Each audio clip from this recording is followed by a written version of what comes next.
Hello and welcome to the Mississippi Soccer Channel. My name is Robert Chapman, and on this episode, we get to hear from Jackson Academy Soccer's head coach, Phillip Buffington, who was recently named the MAIS 4A Girls Soccer Coach of the Year after the Lady Raiders secured their 7th state championship with a record of 16-4-1. You know, I saw on JA Raider Sports social media page that the Lady Raiders ended their championship season riding a 14-game winning streak with 9 clean sheets that include wins over local talented rivals like Hartfield, Jackson Prep, and MRA. These are 3 teams that are nowhere near the definition of pushover. These are talented teams. That means something. It also means that going into the 2027 season, Jackson Academy will be looking right off the bat at a possible 15-match winning streak. They could do 16 and 17 and 18, but they got to get to that first match first. I know these stats aren't the ones that at the end of the day, they really matter, but a stat like that lends itself as supporting evidence that the program is going in the right direction. It's like it's got it going on, and let me tell you, it's got it going on. If you are a coach or a player or a parent or a program director or whatever, not only do I encourage you to listen or watch our interview that comes up in just a bit with intention, but I would encourage you to take notes. You don't even have to be involved in this sport or sports at all. What Phil has to say is beneficial to anyone who is in leadership, who is starting out or looking to drive deeper into any leadership position. The guy talks about relationships profusely, and I can't agree more with what he says about that. Making it fun, making it competitive, being a student of the game, building a network, and seeking out people who know more about whatever it is that you do than you do. That's kind of even the mission right here of the Mississippi Soccer Channel. So feel free to bookmark this episode and give it a couple of listens. Go back. Like I said, take notes. Take to heart what he says. I couldn't have been more impressed with Coach Buffington, and I have no doubt that you will end up saying the exact same thing.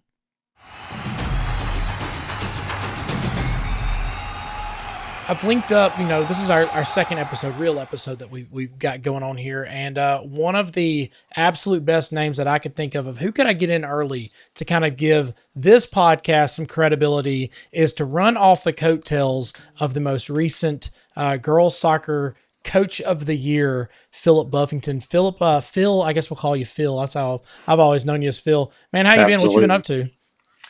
Not a whole lot. Just coaching, finishing up the year, and looking forward to a summer where this will be the first time in a really long time that I haven't had something going on coaching wise. So it's going to be a nice little reset and get back into the fall for the first time in a really long time. So I'm enjoying watching the World Cup every day, Yeah.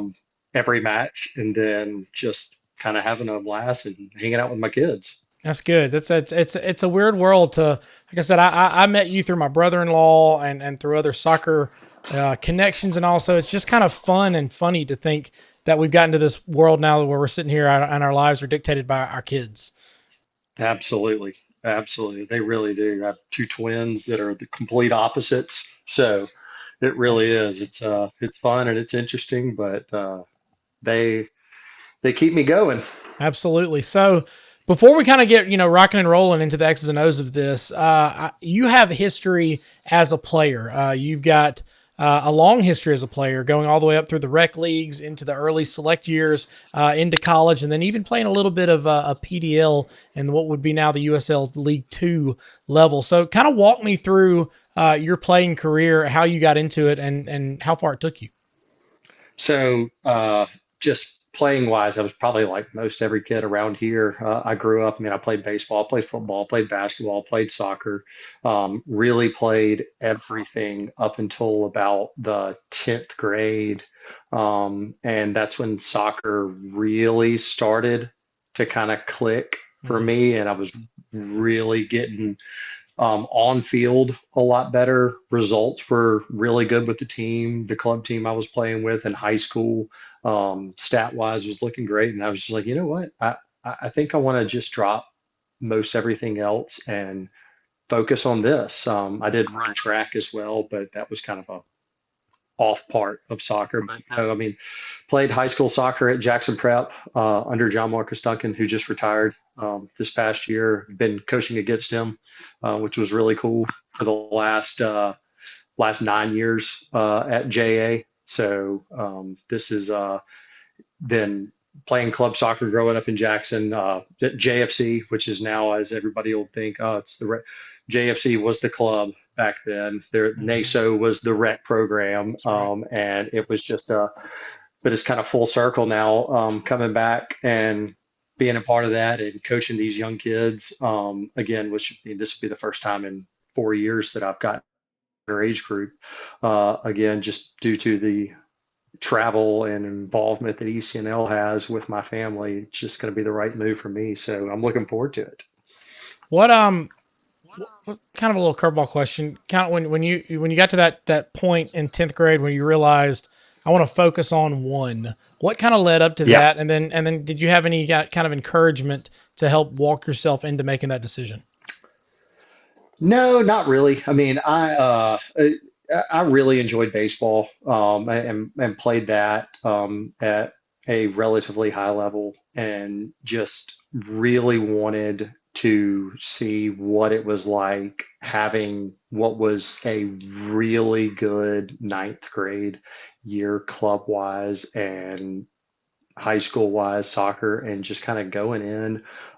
And quite frankly, probably one of the biggest reasons that I did it is Eric Johnson, who had moved back to Jackson, played at Belhaven, was kind of doing some trainings with me over the summer. And then he moves back and he ends up being our club coach. And I mean, there's a lot of people that played for the 87 JFC team that went on to play Division One soccer, myself and several other people included, that can probably attribute Eric to, I mean, without a doubt, probably 70, 80% of that. I mean, sure, we had other coaches, but Eric is the guy that really kind of got our age and my group on the right path, the right trajectory, talking to these coaches, in front of these coaches. I mean, we went all over the place Yeah.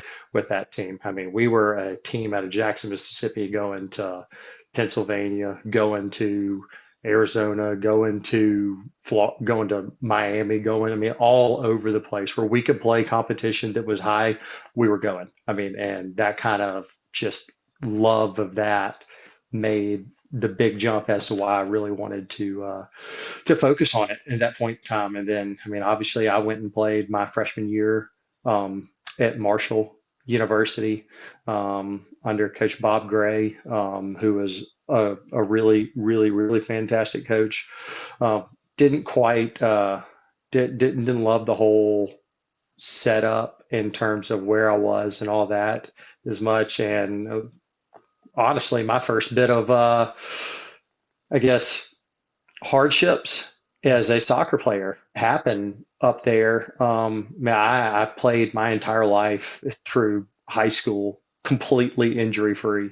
I mean, just never had any issues. Had a little hamstring strain like going into my senior year um, state tournament just because of a track, but nothing that I couldn't suit up and play through Right. at all. And I had my first, what ended up being my first knee surgery after that freshman year, and it kind of gave me some perspective and all that. And that's when I ended up coming back to Mississippi College. I was going to go anywhere else after or leaving Marshall anyway. Just did not enjoy Huntington, West Virginia. Right. Great people, great coach, great team. Loved everything about that, but where I was, it just, I mean, it was a tough it's a tough town. And you know, you get these stories where, I mean, especially like with Bria, you get these kids coming in from all over the place, and I mean, for a lot of people, it may have been something for them to really easy overlook. But I mean, as somebody who didn't grow up in something similar to that and had never been in that kind of like, should we really go here environment when I'm Right. walking around in Huntington's, like I was just like, that's just that's not for me. That's not something I'm greatly interested in. And it really was the knee injury kind of was I mean, more or less an easy way out to say that I was going to do that. And then I ended up at Mississippi College, played 3 years there under Kevin, and was lucky enough to be relatively successful scoring goals there as I did in high school, and played for Bria, the uh, first Bria team in 2007, coming off of what was my second knee injury and surgery in 2007. I only played for about half the year with Bria that year, and then finally was able to physically and healthily get back on track. Had a good 2007 junior year at MC, had a good senior year at MC, um, two really good years at Bria as well after that, and was lucky enough to play pro soccer for the Harrisburg City Islanders in 2009, 2010. So that kind of parlayed that into another opportunity over in Australia that I got pretty much via Justin Roberts, who had done it a couple of years before me, and James Gledhill, Coach Gleddy out at Belhaven, who had done it as well. Several people around here had done it, and that was kind of it was a very well paying version of probably a little bit higher than what USL.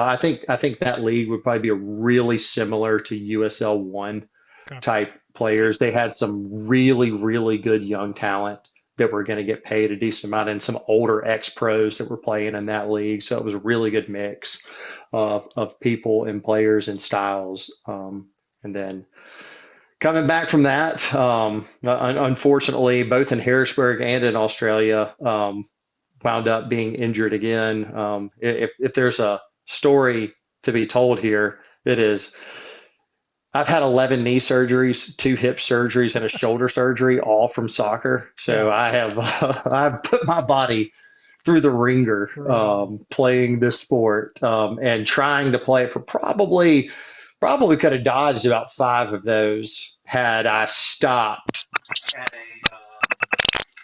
drop my had I stopped at an earlier age, maybe after like the fifth or sixth surgery, if I could have been like, yeah, it's time to hang it up. But Right. unfortunately for my brain, I mean, I continued to play Bria um, all the way through 2015 when I finally had my last like major surgery, and that's when I was like, yeah, okay, look, this is this is it. We've tried it, we've done it, and it was a blast. Wouldn't change anything, but it was time at that point in time. Well, as long as I've known you, you haven't been one who's had the inability to tackle any hurdle that kind of came your way. You would take on any challenge. You would try to make it seem like it wasn't a challenge. Try to see how smooth you could get into it, and always kind of end up successful. Which kind of makes me wonder, how in the world did you even end up in coaching? If this soccer professional approach was where you were going, and then it was injury prone and surgeries, how did you even get into coaching?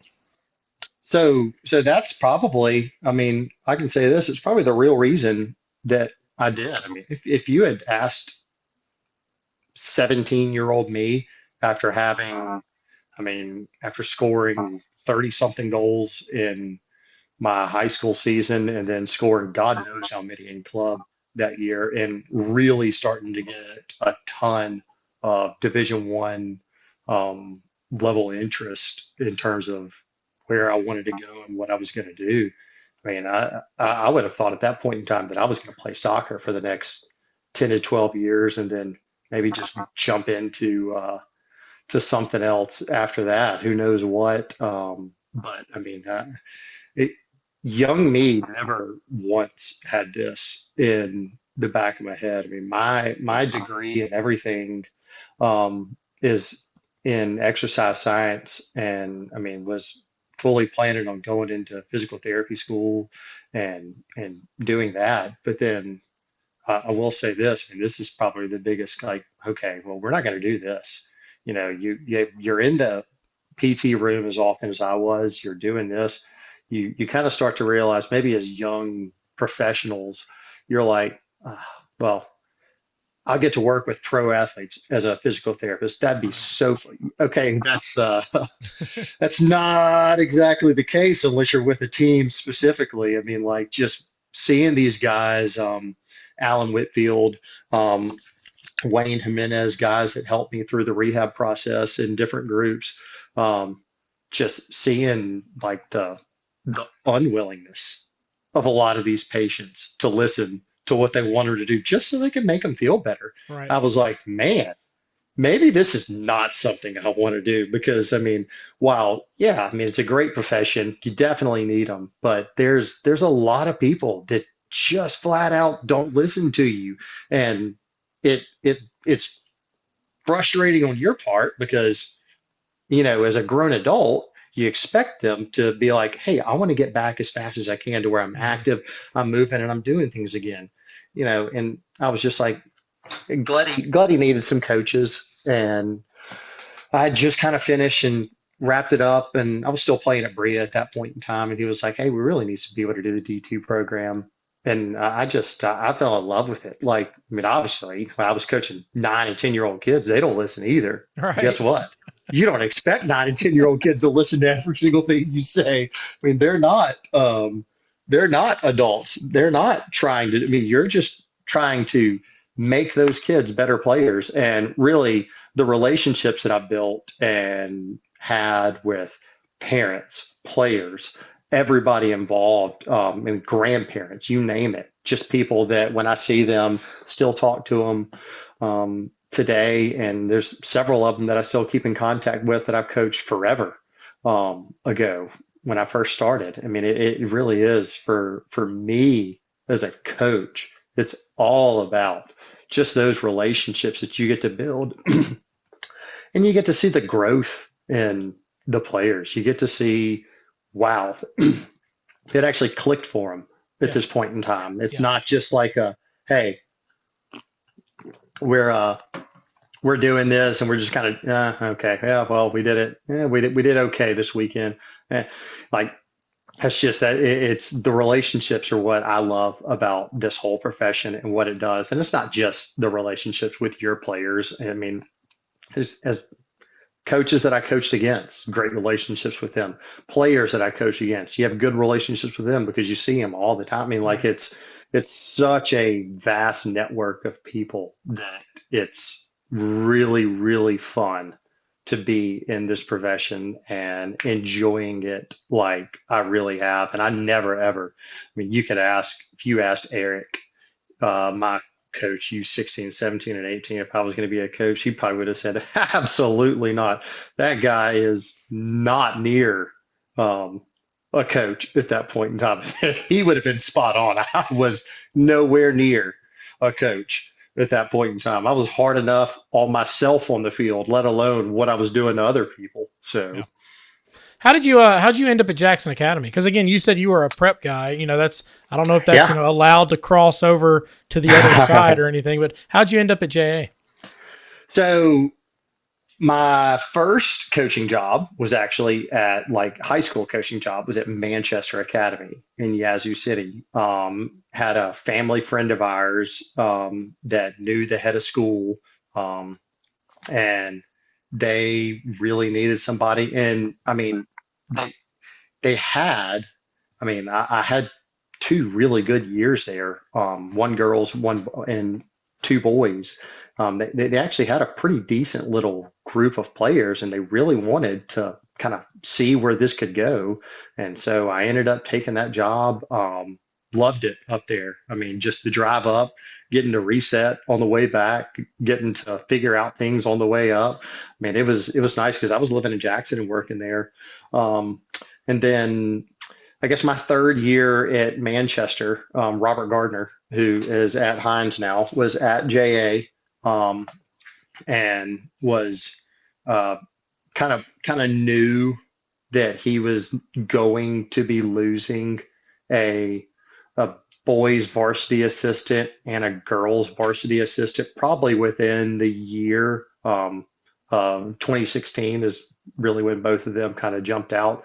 So I started in August of 2016 with the girls, just as a JV head coach for girls and varsity assistant, and then did the same exact thing on the boys' side as well. And I knew that Robert had aspirations of trying soccer at the collegiate level. So Mhm. for me, it made sense to go be over there with Robert, and whether it ended up being a 3 year plan for him, but whether it be a three, 4, or 2, whatever it may be, I knew that he was probably going to try to move on, which was going to give me that opportunity to take over and be a head coach. And quite frankly, like I just mentioned, I mean, John Marcus was my coach,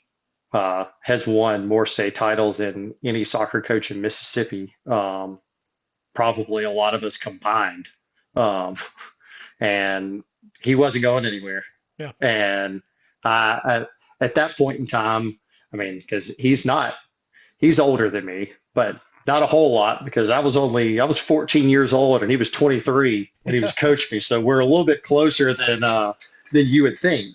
But I was like, man, he's not going anywhere. Like this just, if I want to be a head coach, this is probably going to be um, a good opportunity. And I mean, I talked to him about it before I even took the job. And I mean, he was just like, yeah, I get it. I mean, I mean, I worked for him for a year when I played in Harrisburg in 2009, came back, coached with him in 2009, 2010 at prep as an assistant and had a blast, but knew that if I was going to do this, I wanted to be able to do it my way. And that was going to be at a great school. Love to be in it, Jackson Academy. My kids love being at Jackson Academy. We live in Jackson. We're right around the corner from it.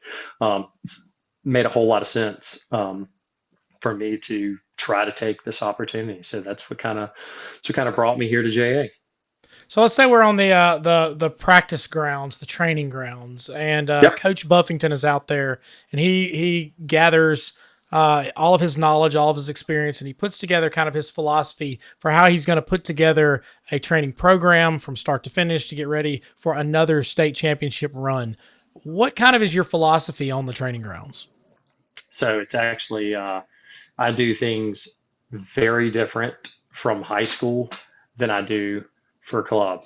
But if I would say my high school coaching philosophy is to first and foremost make sure that we have the relationships to where I can be tough, I can be lax, and there's no there's not going to be a lot of animosity or Mhm. anything between the players. Like I really more than anything in high school soccer, because everybody that is in this should know that most of these kids' opportunities to play at the next level is going to come from club soccer.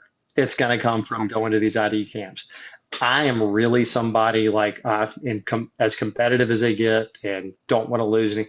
I want my players to enjoy playing with their school classmates, their friends, and like I really want like in the last 4 years, I haven't even had cuts on my JA team. I will let anybody that will go through the fitness stuff, will go through and do this, and it's not going to be a distraction, be out there so they can be a part of a team. And that is my first and foremost in high school soccer. I am not one of these people that is getting out there breaking us into okay, well, this week we're playing against this team, we're going to change into this system. No, I mean, I've been blessed to have enough really good players to where we more or less will play in the same system every single year, at least for the first little bit. I'm definitely willing to adjust. I'm definitely willing to change things if it looks like we have some issues in areas. I'm not like if you come out to a high school session, a lot of my kids, like we're going to do some possession based things where more often than not in my high school sessions, we are just doing a whole lot of playing and competing because it's the level is not what it is on the club side, obviously, because you have all these kids split between different high schools. So you're never going to have the same level of competition. So it's not anything crazy that you truly have to prepare for. And more than anything, I just want my girls competing against each other every single day in practice, Mhm. against and when they step on a field, knowing that, oh, we're just playing. Like, let's just go out there, let's compete, let's work as hard as we can, and let's have fun doing it. And it quite frankly, taking that, I mean, it's thankfully players as well. It's led me to three state championships on the girls' side as a head coach. And I won another three as an assistant under Robert. On the girls' side, but really just getting them to compete. And when there's times where we're playing somebody good and we know we need to change and do something, yep, we'll jump in. We'll get into a tactical session where we talk about, okay, look, this is what we have been doing. These are the cues that we want to do here. These are what we want to do different, and this is how we want to play in this game. But it just doesn't. It quite frankly, going between the two is fun because Mhm. club, I get to I get to go out there and I get to have this team for a whole year, which the big difference between probably public and private high school soccer is in private high school soccer, I don't get those kids for a year. Like I get my kids for sometimes June, Yeah. and when we're playing seven asides and all that, and then with our new season change, I get some of them in January, but I don't get every single one of my players because they play other sports just because it's the nature of being in a private school. I really don't get everybody in my program until about halfway through February at the earliest, sometimes all the way into March, Yeah. depending on how well our basketball team is doing. And I have several girls that play basketball as well that are some of my club players that are very good for me. So um, I try not to have the same kind of mindset and expectation for what I want out of club versus what I want out of high school, and that's been really it's been really good having both and being able to be like, hey, this is awesome. Like this is two totally different things for me, and I don't want it any other way. I really don't. Are you a different coach on the sideline for club and high school? Like what kind of coach are you on the sideline? Relatively on the sideline, I'm probably similar. Less involved probably on the club side because on the club side, at the end of the day, depending on, now, I'll say I'll be less involved this year. I'm coaching 12-year-olds. I'm coaching our merged Madison and Jackson U12 team. And like, I want those kids. Like, I want our sessions during the week to be about giving them ideas and doing things and setting them up and teaching them how to do this. I want the weekend to be them exploring those ideas, making mistakes, doing things. Like, sure, I'm going to talk to them, I'm going to do this, but I'm not by any stretch of the imagination ever going to micromanage any of my kids on the field. Never going to tell them what to do. I mean, like, I want them to make the decisions at this young age. Like, the best way that they can learn is by failing and figuring out. And then at halftime, obviously, as the game's going on, I'm writing things down. I come up with different points and just kind of talk to different individual players as well. And then we'll bring everybody in for a team chat. But no, in high school soccer, it's way more results driven because, I mean, your goal is to win a championship, like Mhm. from the get go. So a little bit more active on the sideline in terms of when I see things, rather like I'm not going to let them figure it out when we're playing in a state semifinal and I see a girl 15 yards out of position, we're gonna be yanking her back in. Whereas, I mean, at this U12 level, very much process over results for me, because I want at that U12 level for the other team to ping this ball wide into that area where my right back should be, but he's tucked 12 yards too high and 5 yards too too far inside and gets beat, and we can see the goal, because then it's just a quick, simple little conversation with them. It's like, hey, look, we're not connected with our back line, and when we're not connected with our back line, we have gaps. Teams, good teams are always going to exploit those gaps. We may get away with it sometimes when we're playing teams that aren't as good, but we don't ever want to put ourselves in a situation. We want to make sure that as a group, as a team, when we're defending, we're connected. And it just like moments like that are so different in club versus high school. Probably again, not as much. I've been on the ECNL side of club for the last three years, 2 years in ECNL, then our first year that we were in RL.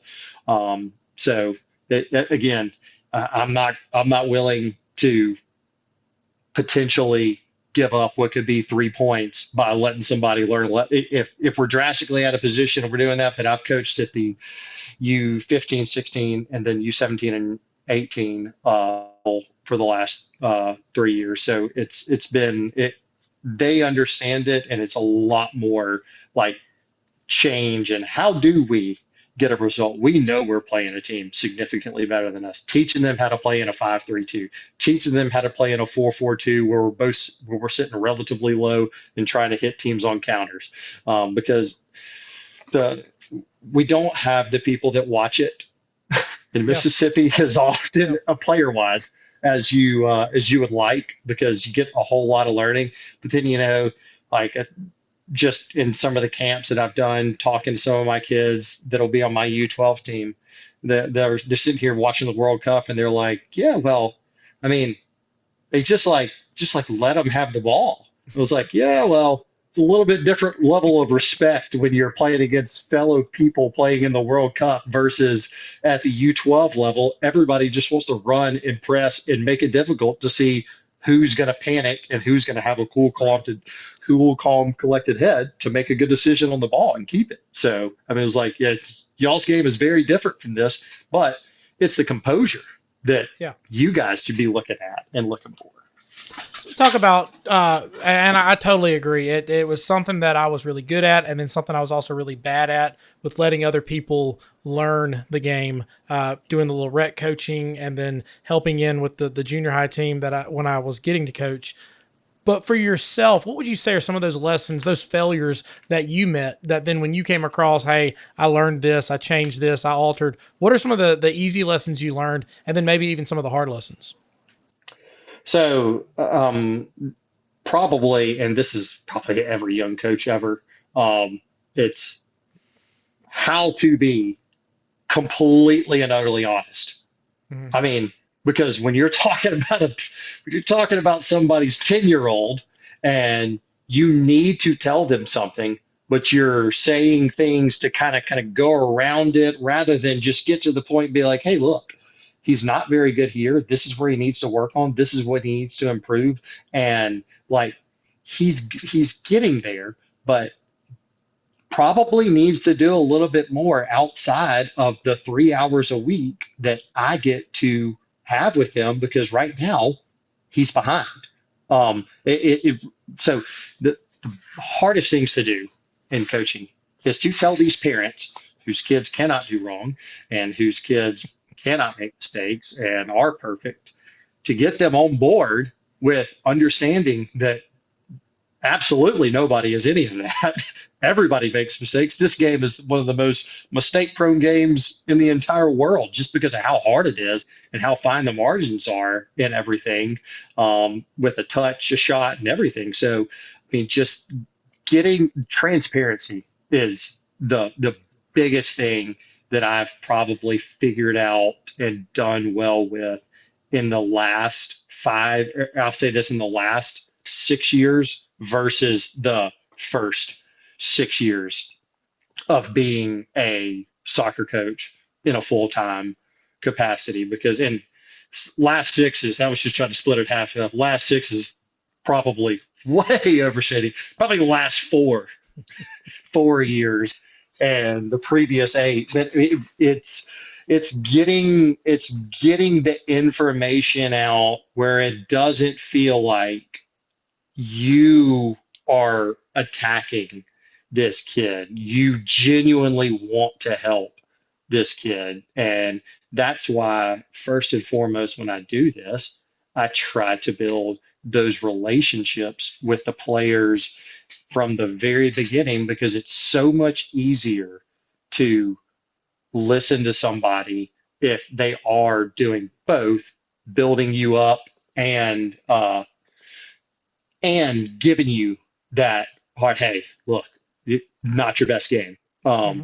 Could have done this. I mean, this several things. Could have done it all better.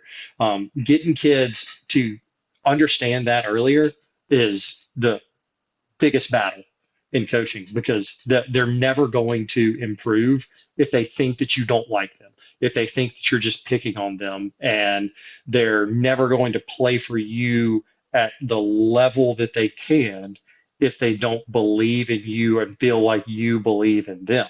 So that really is my whole thing is just trying to get these kids to understand that, yeah, look, you're going to make mistakes, but I want you out there because I want you to know that I wouldn't have picked you to be on this team. I wouldn't have put you in this position in this circumstance if I didn't feel like I gave you information that you can do this and believe that you can do this as well. Like I would never just be like, now, I mean, we're up 7-0 and I've got a kid that's playing outside back and he hasn't trained all year at playing striker or winger, whatever it may be, yeah, I'll throw that kid up there. It's a lax game. It's like composed. Like he's going to have fun. Like, but no, really, the biggest thing is that transparency. Being able to get that information to both the kids, the parents, because it's not. It's been easier for me the last 3 years because I've had older kids. So Hmm. getting that information to them is easier because they genuinely, most of them understand what you're trying to show them and what you're trying to tell them. And I'll say most parents are not hyper involved at that point in time. Hmm. Like one of my biggest things when I talk to any parent meeting, I have one tomorrow night with my U12 team, do it every year at JA. My goal is to make it to where if your child has a question and a concern or anything, they I don't care if it's an 11-year-old. I will be a little bit more easygoing with the Right. younger ages. But if it's an 11-year-old, if it's somebody that's wanting to play on a really competitive team at a high level, I want them to be the ones that are like, I'm not happy with my Hmm. playing time right now. What can I like anybody that says I'm not happy with my playing time, what can I do to get better? Hmm. I will always have 2 to 3 things that I can be like, hey, look, I mean, right now, this is where you're struggling, and this is where we need to improve. It, this is things where if it's something that you just missed something and you didn't like like I always tell these young kids, ask questions. Don't be afraid to ask questions.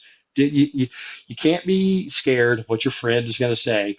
I want people that are going to ask questions rather than go out there and be like, I think he said this. Let's just go for it. Right. Yeah, don't run with the assumption. And I even think, we talk about how much bigger the game is and what it does to an individual as a human.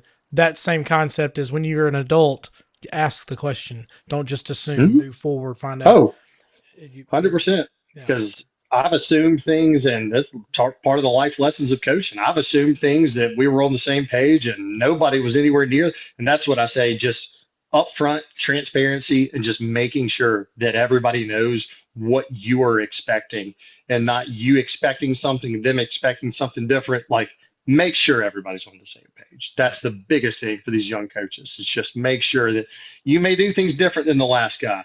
That is okay. Hmm. just tell everybody this so they can. So, well, last year, well, this isn't last year. This is this year. We're going to have to learn some new things. And I think one of the things that we're doing with our youth system, and Justin does a really good job as our boys ECNL director and United director over there, is we're trying to get more people in different teams to where it's not, I mean, I've had the same, my '09 team I've had for the last 3 years. They're going to have somebody brand new. Because you can be the best player on the planet for a coach. If this is your coach, seventh grade through 12th grade, get a great scholarship offer, go to college, boom, this guy is completely different. And you are dumbfounded as to Yeah. what is going on. How to And respond. it's Yeah. just, yeah, so getting more variety of what you hear, how you hear it, and the approaches is so good for these kids. So as programs continue, you were just talking about the consistency of players having the same coach. It'd be amazing if our high school and college teams could just keep the same players forever, like the pros do. But you're constantly given new talent to work with. But you've consistently produced at Jackson Academy. What would you contribute to the consistency that you've found in the winning column over these last few years? So we've definitely had a lot of very talented players, and obviously that's a huge factor. But I'm one where, again, at the beginning of the year, I'm going to have a parent meeting next year, um, and I just graduated 15 seniors, Yeah. so got a lot of people that we're losing. So there's going to be a lot of people that haven't played very meaningful varsity minutes next year that are going to have to be a big part of my program. And I, first and foremost, it is the best player for me. I do not care if you're an eighth grader.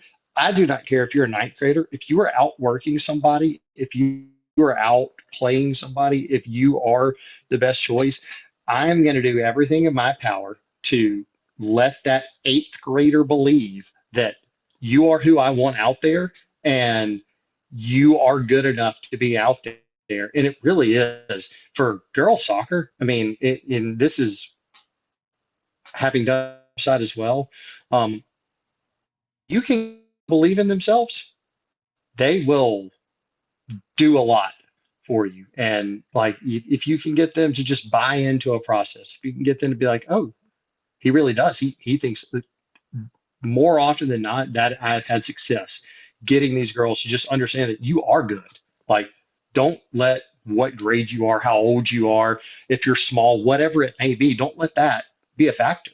Hmm. Just get out there and compete and perform. And you know what? You're going to win or you're going to lose, but we're going to figure things out and we're going to learn along that way. And hopefully, and it's probably why we've had kind of an off and on. I mean, Jackson Prep's had a fantastic women's soccer program as well. And that's who we played for the last, played MRA this year for a state championship, but we had played prep for 5 straight state championships before that game this year against MRA. Um, and MRA is another extremely talented group that has a really young core that'll be fun to compete against in the future. But I mean, when I won my first state championship as a head coach, I had an eighth grader score a game winner. I had a seventh grader, an eighth grader, and four uh, ninth graders that all started on that team. And coming off the bench for me was eighth graders and ninth graders. Yeah. So it just getting them to believe that they can do something is so big in terms of their thought process, their psyche, and gets them to truly go out there and look. I mean, they may not be like, not all these girls that I have are club players. They're really good athletes that played club growing up, but just mentality wise, they go out there and they compete, and Hmm. it makes all the difference. Because I mean, in high school soccer, it's, I mean, you've seen a lot of teams that have been really good, And you've seen teams that you're like, how is this team even in this game? Because they're just nonstop work rate. They just work so hard for each other and as a group. And you've seen teams with more talent lose. Right. I mean, I think this year, especially in uh, 7A soccer, you look at Northwest Rankin, who Hmm. just flew through it this year, and Tupelo, who by all know, I mean, they're not a slouch by any stretch of the imagination, but talent wise, Northwest Rankin was probably way better than them. But the way Tupelo just scratched, clawed, and fought just made it difficult, and they ended up winning the state championship because of that. Yeah. It's a different style of soccer. Yeah, our I live in Clinton. Our Clinton girls got to experience the Tupelo girls, so that was an interesting thing for sure. But what does the future look like for JA soccer? You know, if you're talking about the talent coming up and then the way you do things, is it going to be more fine tuning what you do of more of the same, or is there anything that you can think down the road? Hey, I'm toying with changing this, or so. What does that future look like for you at JA? Yeah, this year coming up will be probably a lot more toying with different things, trying to find out what's going to be our, because I mean, we do still return four starters, and a couple of people that were big coming off the bench for us. Um, but we're going to have at least four players on a day-to-day basis that have not held a starting role in a high school soccer game. A lot of them will be rising 10th graders. Some of them will be rising ninth graders. Could be 11th, whatever it may be. I mean, a lot of these girls have not had it, and I'm going to try to find. All right, so we've played a 4-3-3 for the last several years because we've had a really good back line and needed a little bit more um, in attack and could get away with that. Get, Gonna have to solidify my back line a little bit more next year. Have some good players that can definitely do it, but I mean, we're going to be looking at we're going to set up to play very differently and significantly less open than I have in the last 3 to 4 years, Hmm. just with this senior class that I'm losing. And knowing that in those transition moments, they know where to be, they know how to slow teams down. Having so many new people, we're going to have to probably start way more rigidity in the organization of it than more free flowing like it has been in the last couple of years to make sure that we give ourselves a chance to play for a state championship, which is That's our right. goal every year. So, kind of close this up. If you've got some advice that you would give, you go back and talk to you 14 years ago, or go talk to a new coach kind of coming up, and you give him one piece of advice to kind of jump into. What is that one piece of advice that you would give? So the biggest thing, I mean, I'll do both real quick. If I could go back and I could talk to me, um, it would have been to significantly become a student of the game way more in those formative first couple of years. I obviously played the game my entire life. Coaching and playing is completely different. And what you have to know, how you have to know it, and how you have to be able to get that information out. Really, just kind of like that for any young coach, there's no such thing as too much information. Go find things, fine tune things. More than anything, be around people that can do different things. Be around a guy that when you watch a training session, you're like, he did not shut his mouth for 90 minutes. Um, and that was including water breaks that he was giving his team. Yeah. And then there's other people that it's way more like kids making the decisions, team making the decisions, all that in terms of like on field, like not telling them what to do as much, giving them a plan and letting them go out and try to execute what they think that plan is rather than telling them what to do. There's so many different ways to be successful. There's coaches that are nonstop on the sideline and constantly organize and communicate with their team. And there's coaches that really want the kids to learn, and the teaching these young coaches how to manage players is really difficult. That's one of the hardest things that anybody will talk to you about is managing players. And it's not managing players to where it's like we're not professional managers. Like we know these people are paying for us to do this. Mhm. we Right. we have to be able to manage expectations. We have to be able to at times temper expectations and make them chase certain expectations in terms of what we want out of them. But yeah, just really for any young coach, it's just to put yourself around a bunch of different coaches, see how they do it. Be an assistant on 4 different teams. Be a high school coach assistant. Be a club coach assistant.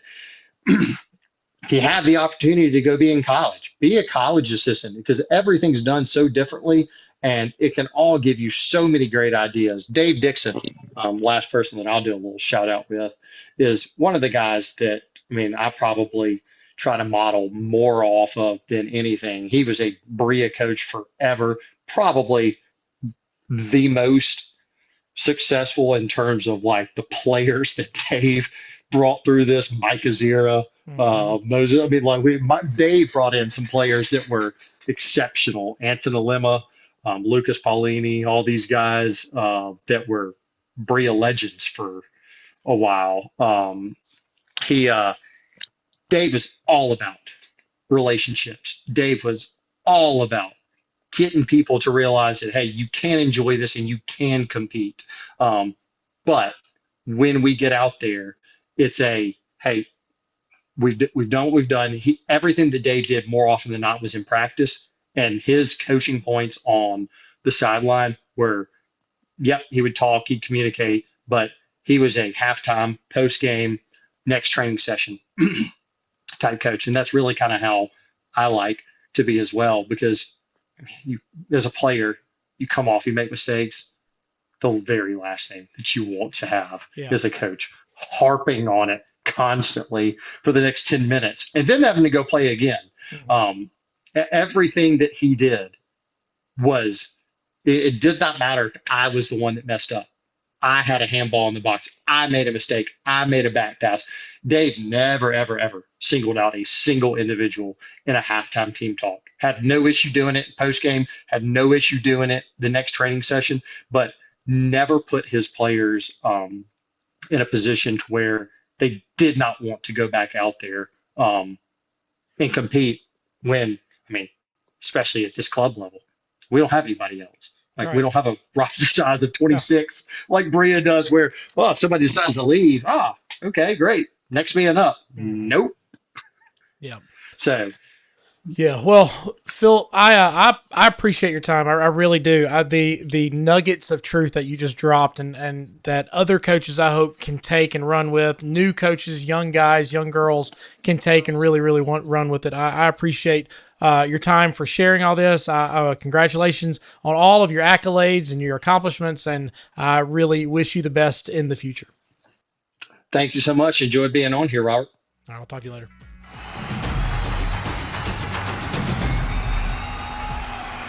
As a dad, I have been trying to plant little seeds in my 15-year-old and 12-year-old's brains, encouraging them to seek out those great people in their life and absorb the things that make them great and then try to make it part of your own fabric.